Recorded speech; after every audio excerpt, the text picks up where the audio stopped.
Buenas tardes. Gracias, profesora. Le cedo el paso entonces. Listo. Muy buenas tardes, chicos. ¿Cómo están? Bien. Buenas tardes. Bien, bien. Buenas tardes. Agradecería, por favor, me indiquen si se puede ver la presentación. Sí, sí se puede observar. Listo, muchísimas gracias. Bien, el tema que voy a tratar es el COVID-19 y su impacto en las finanzas nacionales e internacionales. Mi nombre es Fiorella Floriano Arévalo, docente de la Escuela de Negocios Internacionales de la filial Piura. El tema que vamos a tratar el día de hoy está en 4 fases. La primera es un poco hablar sobre la evolución de la pandemia, ¿no? Inicio y propagación. Como segundo punto, un impacto económico en los sectores comerciales. El tercero es qué hacer con un impacto económico, ético y político. Y por último, las conclusiones del caso en base a los distintos enfoques existentes. Bien, como ya se ha establecido, ya hemos visualizado desde que comenzó la pandemia, se sabe que el COVID-19 o SARS-2 o CoV-2 es una enfermedad infecciosa que ataca el sistema respiratorio. Se origina en Wuhan, China, entre noviembre y diciembre del año 2019 y comienza a abrirse paso a nivel de Europa, más o menos por los meses casi fines de enero, pasando para Latinoamérica casi para inicios de marzo. Actualmente existen cerca de 9.675.000 casos confirmados, cerca de 492.000 muertes confirmadas y en todo el mundo solamente existen 23 países, prácticamente pequeños lugares donde ya no existe enfermedad o no existe contagio. Se sabe que el contagio es rápido, difícil de parar la expansión, teniendo en cuenta que se transmite al ser expulsado por la boca, al estornudar, un ingreso rápido por los ojos, nariz o boca. Adicional a ello, existen personas asintomáticas que no permiten determinar... disculpen. Un problema. Listo. Adicional a ello, existen personas asintomáticas, como lo estuvimos indicando, que no permiten determinar a ciencia cierta quién está contagiado, siendo puntos exponenciales para generar un mayor flujo de contagio. Y en base a ello, el objetivo de todas las autoridades a nivel mundial es la famosa frase que ya hemos escuchado en varias ocasiones, aplanar la curva. ¿Qué nos indica o a qué hace referencia aplanar la curva? Nos indica que hay un nivel en el cual el sistema sanitario de cada uno de los países colapsa, es decir, que no existen suficientes camas en UCI para la cantidad de infectados, generando una situación crítica como las observadas vía noticias por las zonas de Piura y Loreto. Para ello, el Estado adopta medidas de confinamiento. Hay países que han logrado controlar esa expansión en medidas como, por ejemplo, Taiwán, Corea del Sur, Australia o Austria, quienes en 15 días lograron combatir la enfermedad. Aunque no todos los países obviamente han tenido el mismo éxito, dados el caso, por ejemplo, de Ecuador o Brasil, donde los índices de mortandad o los índices de fallecidos es mucho más alta que a nivel mundial. Siguiendo con la fase del impacto económico, los países han tomado medidas de confinamiento y lo que se debe tomar en cuenta es que estas medidas obviamente lo que hacen es frenar de una u otra forma las actividades económicas. Y su resultado obviamente es paralizar toda la actividad a nivel mundial. Este shock económico tiene 3 factores o 3 actores esenciales. Se le dice, por ejemplo, a la población, que es la fase de la demanda, que se quede en casa, es decir, que no existe un comercio o un flujo activo. Se le dice a las empresas, que son la oferta, que paralicen o que paren las producciones. Y el tercer actor obviamente es el precio, ¿no? Que está en relación a los intercambios tanto entre la oferta como con la demanda. Viendo un poco estos 3 factores, determinamos que nuestra curva en medias también establece que existen curvas epidemiológicas y curvas económicas. En el caso de la curva económica, hablamos de los shocks de demanda. Pasando un poco a lo que era el impacto económico, el caso del shock de demanda, donde nuestros socios comerciales van a reducir la actividad. Entonces, al momento de que la demanda reduce la actividad, obviamente existen menos exportaciones, menos actividad económica. Actualmente, dentro de los mercados o aperturas comerciales, como lo es, por ejemplo, Argentina y Brasil, han tenido que disminuir su comercio en un 30% y las pérdidas más altas hasta ahorita en Latinoamérica las ha tenido Chile con un 60%. ¿Cómo nos afecta a nosotros como país? El Perú ha tenido una disminución del 60% del envío de cobre y del 14% en envíos de petróleo. En el caso del shock de oferta, tenemos la vulnerabilidad de las importaciones por parte de componentes como la fase electrónica, partes o autopartes. Por ejemplo, Brasil exporta bastante el tema de autopartes, tienen su parque automotriz.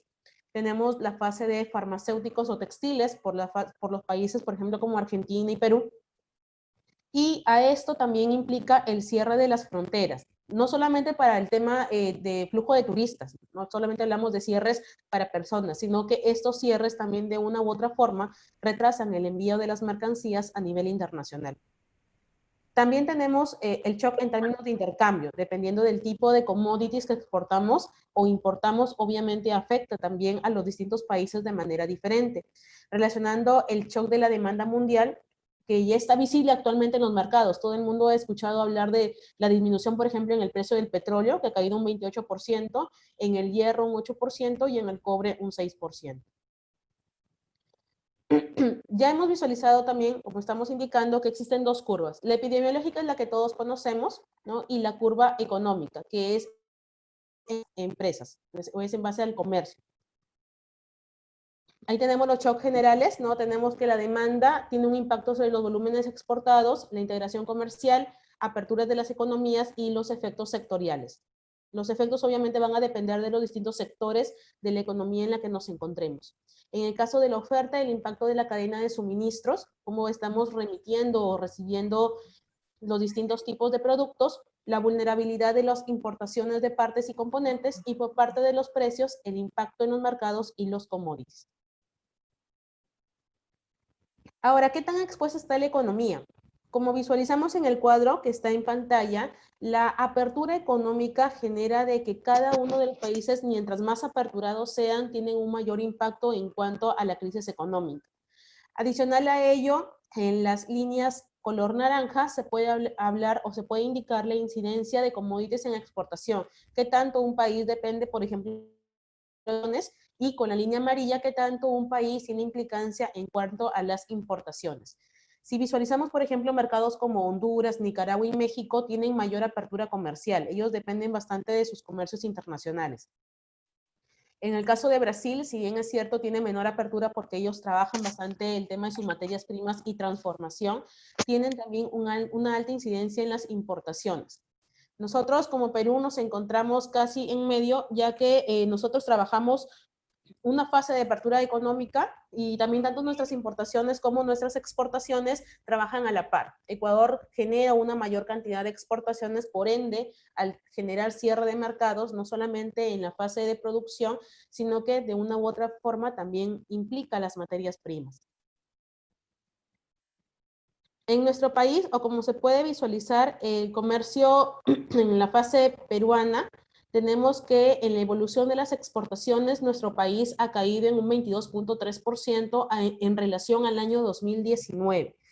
Nosotros el año pasado ya veníamos con un descenso en el tema de comercio internacional a nivel de todo lo que es LATAM, países de Latinoamérica, teniendo caídas en el mercado desde el año 2018 al 2019 del 5%, pasando al año 2020 ya con una variedad o con un punto más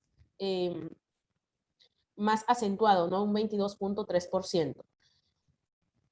En el caso del comercio de servicios, de una manera diferente a las crisis, por ejemplo, del año 2008-2009, con la crisis económica en Estados Unidos, no tuvo demasiado impacto, pero no es el caso para esta crisis.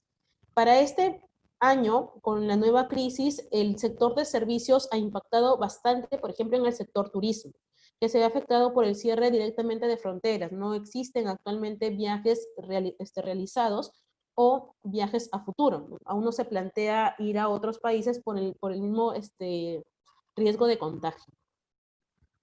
Para el caso del transporte, seguirá la tendencia del comercio internacional de bienes y obviamente la fase de transporte de personas va en relación con la fase de turismo. Si esta se mantiene cerrado, pues la parte de transporte solamente se mantendría para trasladar la fase de bienes o productos de primera necesidad a los distintos países. Y las empresas de servicio afectados por la disminución de la actividad económica. En la fase de servicios empresariales son una actividad pequeña de las exportaciones, pero son bastante dinámicas. Son afectadas por la baja de los socios comerciales y pueden ser un poco más resilientes para la fase de tecnología. Por ejemplo, si lo vemos como las aplicaciones, en el caso, por ejemplo, de Zoom, Facebook, han tenido una mayor creciente en cuanto a sus acciones, porque su actividad ha salido de lo cotidiano. Actualmente se están utilizando en mayor cantidad estas plataformas, generando un flujo continuo de ingresos y flujos de caja para ese tipo de actividad. En este gráfico podemos observar los volúmenes de comercio internacional para este año, para el año 2020. La OMC, la Organización Mundial de Comercio, ha indicado unas estimaciones de lo que podría ser el impacto del año 2020 con las implicancias en el año 2021 y 2022.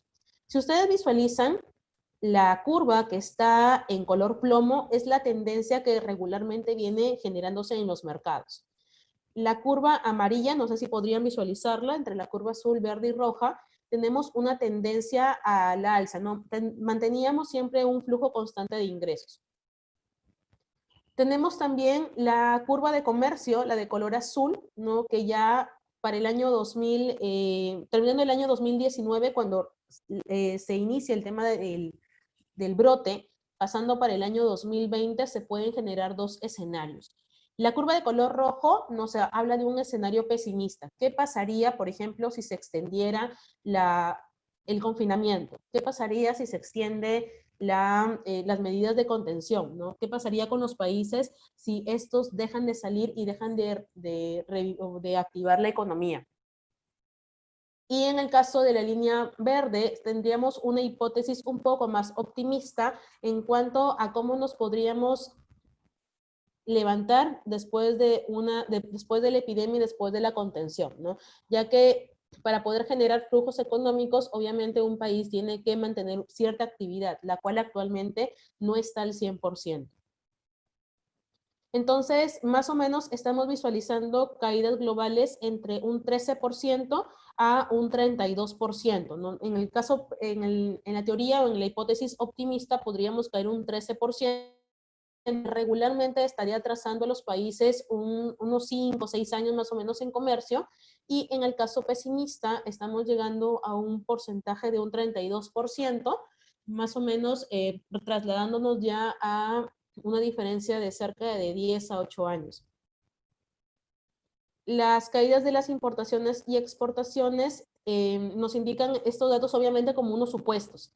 La OMC establece estos supuestos, como les indicaba, no todo va a depender también de cómo se genere más adelante los flujos de actividades en los países. Nadie sabe obviamente qué va a pasar más a futuro. Lo que tienen también en pantalla son los datos históricos de los volúmenes de comercio mundial de mercancías, tanto en exportaciones como en importaciones, y los PBI real a tipos de cambio de mercado. En la fase de los recuadros, sombreado lo que es América Central y del Sur, ¿no? Lo que nos impacta directamente a nosotros. De acuerdo a datos históricos, entre el año 2018 y 2019, las exportaciones ya tenían una caída del menos 2%, pasando por una fase optimista de que nuevamente se normalicen las actividades con una disminución de un 19% a un 18.6%, y en el caso de la hipótesis pesimista, disminuyendo un 31.3% y tratando de generar un aumento a un 14.3%. En cuanto a las importaciones, hablamos de la generación de datos históricos, también tenían una baja de menos 2%, y con los escenarios optimistas tenemos un menos 22% y para la pesimista un menos 43%. En el caso de los PBI, América Latina también ha trabajado bastante el tema de establecer el apoyo por parte del Estado en cuanto a su PBI. El PBI en datos históricos ha ido también, bueno, no aumentaba tanto, pero al menos tenía un índice de aumento, ¿no? Que en este caso es el 0.1%. Pero de ahí en adelante, ya con la pandemia, trabajamos que los PBIs están disminuyendo entre un -4 a un -11%. El impacto del coronavirus en el PBI de América Latina, si podemos observar, el Perú es uno de los países que más ha utilizado su PBI, ¿no? En este caso que más ha utilizado los recursos internos. Este ha tenido un mayor uso de la misma, por ende, por los programas que tiene el Estado. Todos hemos escuchado, por ejemplo, de los bonos 360, de los bonos 380, 760, del programa Reactiva Perú. Actualmente el Estado junto con otras entidades se han logrado unir para poder generar programas en beneficio de las pequeñas, de las MIPES o las pymes, y de esta forma generar nuevos activos que ayuden a la economía. Tenemos en la cabeza Perú, con cerca de -12% con la disminución de su PBI, Brasil con -8%, México con -6%, tenemos por ejemplo a países como Colombia, Chile con -4%. Entonces, en base a esto, ¿qué más podemos establecer? Pues que la deuda pública después de la pandemia también va a tener una repercusión importante para cada uno de estos países. Si bien es cierto, Brasil ha estado segundo a la cabeza con su PBI, ellos han generado una mayor cantidad de deuda pública, pasando un 85.9% de endeudamiento. Y nuestro país, si bien es cierto, estaba a la punta en uso de PBI, al trabajar con sus propios recursos, no está acumulando otras entidades o instituciones. Por ende, nuestro país tendría un porcentaje de endeudamiento de un 32.3%.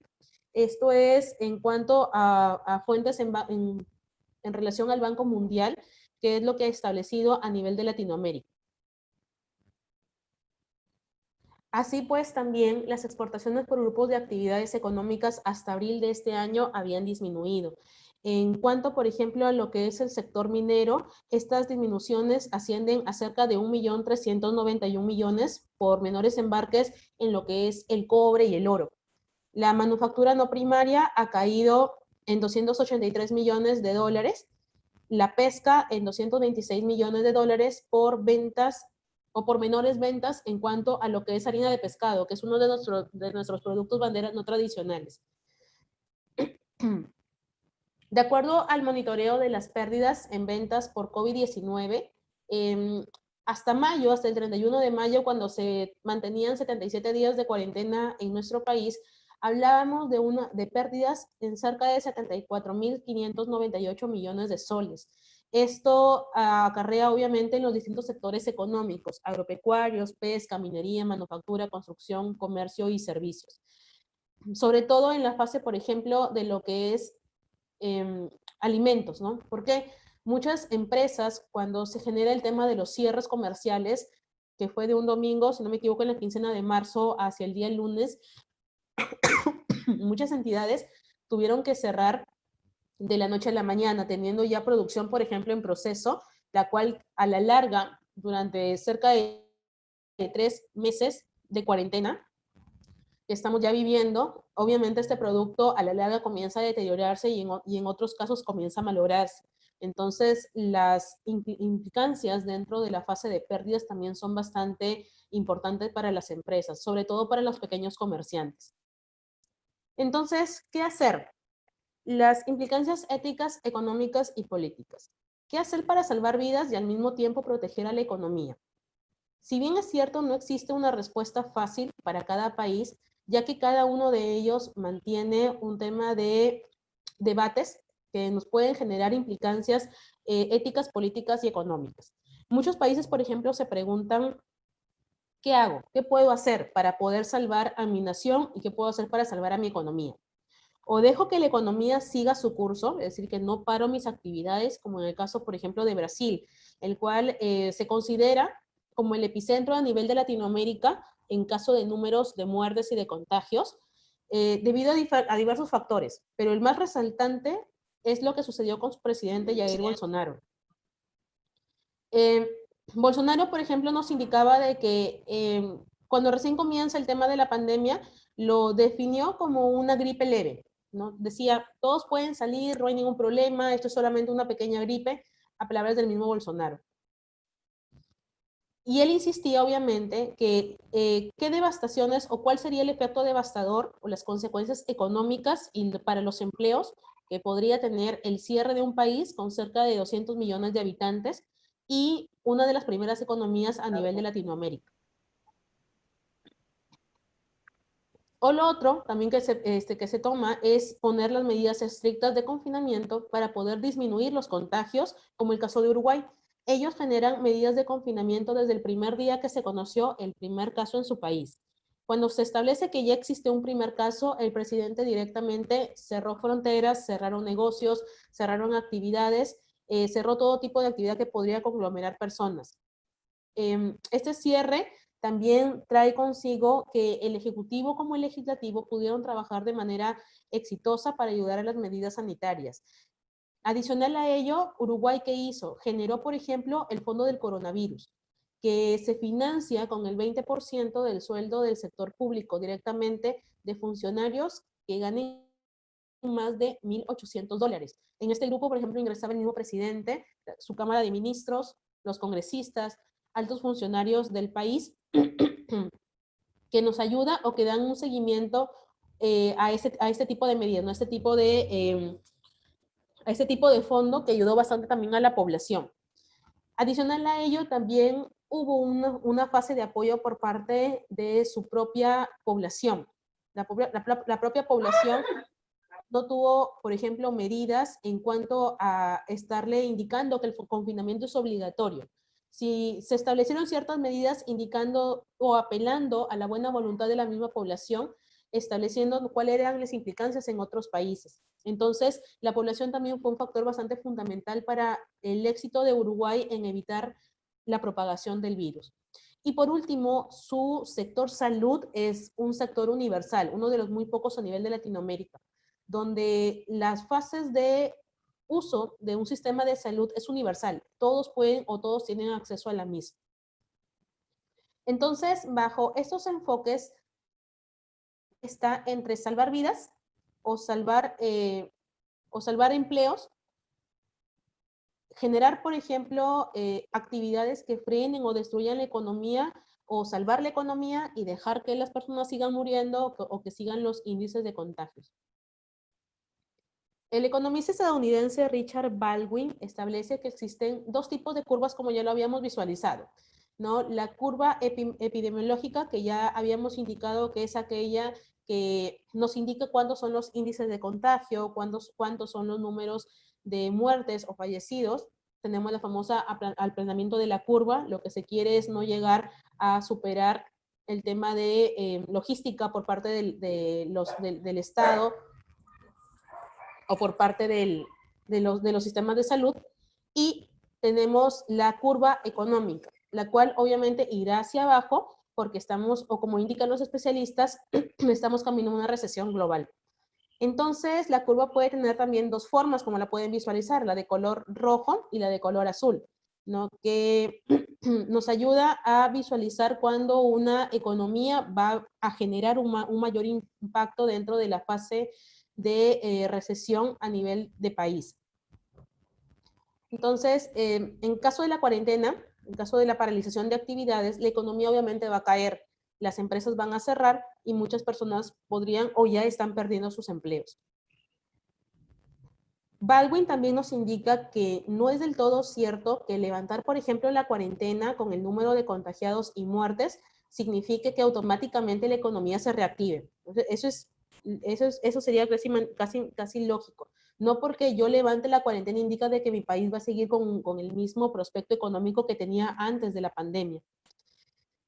La OMS nos advierte que eliminar las restricciones también puede traer efectos económicos peores, mucho peores de los que ya vemos actualmente. Pero también nos indica que se puede aplanar ambas curvas si además de las cuarentenas se aumenta el gasto fiscal. Es decir, que los países comienzan a invertir mucho más y cómo se invierte, pues generando directamente endeudamiento. Si no utilizo mi PBI, mínimo tendría que solicitar pues, los fondos a las entidades financieras, ¿no? Tengo que conversar con el banco, con el Fondo Monetario Internacional, con el Banco Internacional, con el Banco Mundial de Comercio, etcétera. Entonces, esto es un costo que obviamente los países deben asumir dada la excepcionalidad de los casos existentes. Baldwin también nos indica que salvar vidas es un imperativo moral y que directamente la economía no se puede volver a reactivar en su totalidad. No va a ser lo mismo una vez que nos indiquen, ok, existe una cura y bueno, vamos a aplicarle y la economía va a regresar a ser lo que era. No, sería ilógico pensar eso. Ante ello, ¿cómo se va recuperando la fase de la oferta? ¿Cómo se va recuperando, por ejemplo, los países mientras dura el tema del confinamiento? Los países van a verse afectados directamente o sus problemas están afectados directamente como estos dependen de otros países. Cómo nosotros nos integramos, por ejemplo, en la economía mundial. La globalización ha aumentado mucho el tema del comercio y de una u otra forma nos ha hecho multidependientes. Dependemos mucho de otros países para diferentes tipos de sectores, ¿no? Por ejemplo, dependemos mucho de China, dependemos mucho de Japón, dependemos mucho de los países asiáticos para la fase de tecnología. Si lo vemos desde el punto de vista de Latinoamérica, nosotros nos hemos visto afectados ya que regularmente, como se conoce a nivel de comercio, Latinoamérica maneja un punto de producción netamente de materias primas, no generamos transformación. Al no generar transformación, obviamente dependemos de los países que sí lo realizan. En América Latina también se ha verificado o se ha visto, por ejemplo, el tema del impacto en las inversiones, la cual se ha reducido al ser un mercado, como ya se había indicado, de materias primas. Tenemos menores ingresos en exportaciones, lo cual obviamente al generar menos importaciones generamos menos divisas de dólares y generamos menos ingresos al fisco, es decir, menos ingresos al tesoro público. Dentro de estos factores tenemos ligado también el tema de la mano de obra, que en general es indispensable. No podemos hablar de un teletrabajo como en los países, por ejemplo, de Europa, porque en nuestra realidad el tema de mano de obra es indispensable para la fase productiva, ¿no? Si nosotros generamos materias primas, pues netamente estamos hablando de un sector primario donde hay que generar una extracción, hablamos de un sector en ciertos aspectos de transformación en materias como los son los enlatados, el tema de harina de pescado, etcétera, y indicarle a una persona no vayas a trabajar es netamente indicar a la empresa deja de producir. Entonces, ¿Por qué no? no, Para la novela no es seriada, solo la reproduce. entonces la mano de obra es más vulnerable y susceptible a un paro de actividades. Cabe recalcar obviamente que América Latina tiene los índices de informalidad más altos a nivel mundial. Desde la perspectiva de nuestro país, el Perú tiene cerca de 32 millones de habitantes, de los cuales más o menos un promedio de 17 millones somos PEA. Todos los presentes aquí somos PEA, una población económicamente activa. Del total de trabajadores dentro de las ciudades en cada una de las ciudades del Perú, el 70% son informal. Adicional a ello, algunos de estos informales tienen incluso trabajadores a su cargo. Hablamos de un promedio de 8 trabajadores por persona que tiene una empresa o una actividad informal. Al generarse un tema de informalidad, también se visualiza que estas personas al trabajar bajo un esquema informal no tienen el acceso, por ejemplo, a medidas o a beneficios sociales, ¿no? Hablando, por ejemplo, en temas de beneficios sociales como como son vacaciones, CTS, gratificaciones, es decir, no tienen un ingreso regular, ¿no? Ellos trabajan del día a día. Y traen consigo, obviamente, los problemas cuando el Estado intenta generar los parámetros de confinamiento para el país, ¿no? Si yo le indico a una persona que es informal, cierra tu negocio, pues directamente, como se dice, la persona ese día no come. Y esto obviamente trae consigo de que la persona salga a rebuscarla o mantenga un tema de ir a cada uno ir día a día a tratar de formalizar o generar un tema de ingreso para poder subsistir. El Estado trabaja también para mejorar las reformas de formalización empresarial. Actualmente genera lo que son las distintas plataformas a nivel nacional, como lo es las páginas de SUNAT o SUNAR para la activación económica, y están trabajando bastante ya con los medios digitales para poder generar los distintos tipos de información o distintos tipos de trámites internos. Hablamos que el generar también ese tipo de actividad nos ayuda de una u otra forma a contribuir con los impuestos respectivos, ¿no? Al generar un tema de formalidad, también ayuda a que, aunque seas un pequeño microempresario y brindes tus impuestos al fisco, brindes tus impuestos al tesoro público, pues ayudas a evitar o a generar mayor cantidad de actividad económica para el tesoro público. De esta forma también el país puede generar mayores paquetes de emergencia, ya que actualmente solamente se establecen los paquetes a lo que es la población vulnerable, ¿no? Población de pobreza o pobreza extrema. Entonces nos preguntamos, el país le brinda actualmente el apoyo solamente a este tipo de personas. Y si ustedes lo han visto, lo han gozado, no todos los aquí presentes, por ejemplo, hemos accedido a un tema de bono, porque regularmente dice el Estado, vamos a entregarle a las personas quienes no tienen un ingreso, quienes son informales. Entonces, el Estado de una u otra forma está apoyando a esos sectores, dejando de lado a la actividad formal. ¿Por qué? Porque a la actividad formal se le activaron distintos tipos de beneficios, como lo fue, por ejemplo, el tema de liberar el ACTS, generar un poco la liberación de las AFP. Entonces, la actividad formal tiene un colchón del cual acogerse, la cual no tiene la actividad informal. ¿Cuál ha sido la respuesta entonces por parte de los estados o por parte de los países? Directamente es que los países generen circuitos de ingresos. Generan políticas que ayudan a la generación de ingresos a las familias y a las empresas, ¿no? Como ya lo habíamos indicado, por ejemplo, en el caso de las políticas de apoyo a las familias, el Estado en nuestro país establece, por ejemplo, políticas en cuanto a lo que es los bonos, los distintos bonos aplicados a la población vulnerable. Adicional a ello, genera subsidios temporales para las empresas, como el sistema de Reactiva Perú. Tenemos también actividades o apoyo al sector financiero con los avales que entregan, por ejemplo, a los bancos, y de esta forma los bancos no necesariamente acogen todo el riesgo económico. De esta forma, los bancos lo que están generando también es el apoyo hacia la población con la disminución de intereses, los fraccionamientos de deudas, las reprogramaciones, es decir, nos brindan un mayor apoyo económico también a las familias. El segundo punto es estimular la actividad. Las políticas fiscales que son expansivas a todos los sectores económicos. Las políticas de interés que también están a lo mínimo por parte de las entidades bancarias, y los países también evitan un poco el problema de la liquidez en la fase de los mercados, ¿no? Se reconoce obviamente que el mercado a lo largo del tiempo ha tenido distintos tipos de crisis. Hablando, por ejemplo, en el año 2008 con la crisis financiera en Estados Unidos, y históricamente esto nos ha ayudado bastante porque el mercado siempre sale de esta crisis, siempre ve cómo salir adelante ante estas crisis. Y obviamente el apoyo por parte de los gobiernos y el Banco Central son claves e indispensables para el soporte a la economía mundial. Y como tercer punto, tiene el tema de activaciones por fases.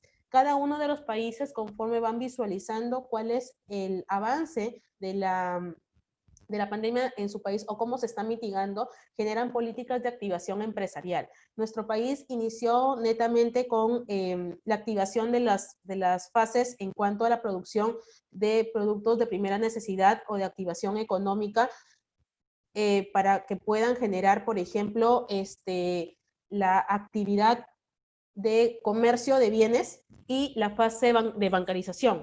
No fueron los únicos prácticamente activos, o en este caso, las únicas actividades que no frenaron. Mantuvimos un tema de envíos de productos de primera necesidad, ya que la OMC, la Organización Mundial de Comercio, indicó de que no iba a existir, por ejemplo, desabastecimientos. Y si bien es cierto, se generaban colas y colas para generar compras, era sobre todo por el tema de los tiempos que estaba un servicio o una empresa de bienes abierta, ¿no? Teníamos, por ejemplo, tiempos en los cuales comenzaba el toque de queda desde las 2 de la tarde, habían días que se podían salir. Entonces, todos estos tipos de fases a nivel de las políticas de activación, los estados han tenido que visualizarlo conforme ha pasado cada una de las vallas dentro de la fase mundial. Como conclusión, tenemos que el impacto económico depende directamente de la duración del confinamiento, ¿no? ¿Cómo es que el confinamiento puede alterar la economía de los países? Y conforme esta sea mayor, obviamente mayor va a ser el impacto en cuanto a la recesión económica de cada uno de ellos. Hablamos de la gradualidad en el levantamiento de las restricciones, la efectividad de las políticas adoptadas, evitando la probabilidad, obviamente, de rebote. Lo que se requiere, por ejemplo, es que, si bien es cierto, los países generen un poco el tema de habilitar fases económicas, tienen también que visualizar que esto no conlleve a un rebrote como lo existente actualmente ya en China, donde generar nuevamente las actividades como el tema de educación ha establecido o se han visualizado nuevos rebrotes del virus. ¿Y qué es lo que ya se sabe? Pues que el impacto elevado y la recuperación va a depender netamente del impacto que tiene la pandemia dentro de la economía de cada país. Las crisis mantendrán directamente efectos permanentes en las economías. Si, por ejemplo, el Perú tenía programado incrementarse o crecer un 5, un 7% para este año, pues directamente nuestros mercados están retrocediendo. A nivel internacional, todos los mercados han retrocedido y este retroceso va a ser permanente. Prácticamente va a tener un largo camino que recorrer para poder generar un poco el tema de incremento nuevamente de las actividades y de la fase de incremento también de sus economías. Y obviamente existen sectores con ventajas y desventajas. Los sectores con mayores desventajas, como ya lo habíamos indicado, por ejemplo, son el sector de comercio, son el sector de servicio, como la fase de turismo. Tenemos empresas como aerolíneas que han tenido que indicar que están en la bancarrota o han tenido que cerrar. Servicios como lo es, por ejemplo, los cines, los centros comerciales, donde su fase de trabajo no es una fase regularmente habitual que indicaban los gobiernos. Y los sectores con mayores ventajas, pues directamente han sido las empresas que generan e-commerce, ¿no? Trabajan mediante plataformas, como ya lo habíamos indicado, por ejemplo, empresas como Zoom han tenido un alza dentro de sus acciones debido al uso constante que tiene la plataforma y que tiene mejor interfaz que algunos otros. Es más, Google de una u otra forma también ha generado una activación de su sistema Meet también para videoconferencias y tratan de estar las empresas a la vanguardia de lo que se necesite. Muchas empresas han tenido que también adaptarse, generar un tema de resiliencia para poder frenar los impactos de no percibir ingresos o no percibir flujos de efectivo durante la pandemia. Empresas, por ejemplo, como los modistas han tenido que cambiar su rubro de elaborar, por ejemplo, vestidos por generar tal vez producción de lo que son mascarillas, implementos de seguridad, etc. Las bodegas han tenido que utilizar un poco más el tema de actividades o de plataformas virtuales, como lo son el uso constante ya del WhatsApp, de plataformas tecnológicas para poder generar también mayor cantidad de venta. Y adicional a ello, los costos que van a tener las empresas para generar los protocolos. Actualmente, las empresas como los comestibles, ¿no? Los restaurantes, por ejemplo, para poder generar un tema de actividad deben manejar los protocolos establecidos por los ministerios respectivos. Mientras que no se obtenga este protocolo, pues una persona no sabe si lo que está comprando trae consigo obviamente el tema del virus inherente dentro del producto. Bien, esa ha sido mi exposición el día de hoy. Espero haber de una u otra forma apoyado dentro de sus conocimientos. Muchas gracias por la invitación y agradezco a los alumnos presentes.